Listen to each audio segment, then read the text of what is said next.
This is Michigan Moments, rediscovering the pioneering history of the Great Lakes State. Tower Beach at Sylvan Lake was not a quiet place. It was built for crowds. By the 1890s, people were already gathering along this shoreline for public events and summer outings. Sylvan Lake was becoming known as a place to escape city heat, even before formal attractions arrived. Everything changed in 1895 when an electric trolley line connected Sylvan Lake to Pontiac. That single rail line turned a rural lake into a dependable day trip. Families could ride out in the morning and return home that same night. Tower Beach grew to meet that demand. This wasn't a private resort or a cottage colony. It was a public amusement beach. You didn't need to own property. You needed fare money, a picnic basket, and time. Swimmers fill the water. Spectators stand along raised decks, dressed in suits and straw hats. This was recreation, but it was also a social stage. People came to cool off, but they also came to be seen. And then there was the slide. The tall wooden slide tower dominated the shoreline. Riders carried boards to the top and shot down into the lake at full speed.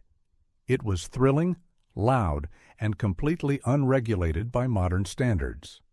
Here's the part most people don't expect.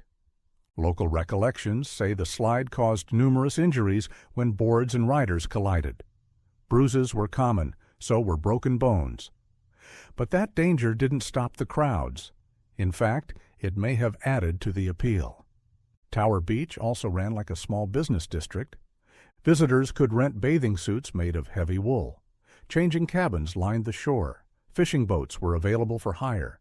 Concessions sold snacks and ran games. Even advertising found its way here.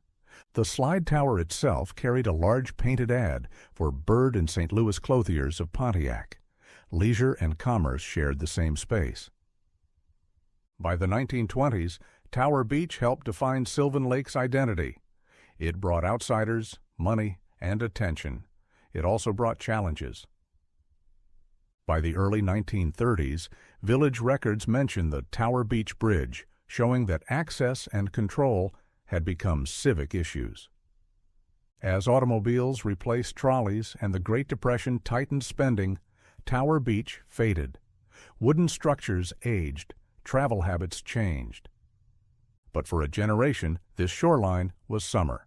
A trolley ride out, a risky slide, a long day by the water, and a tired ride home. Thanks for watching. Please follow us for future episodes. This has been Michigan Moments, offering bite-sized morsels of Michigan history.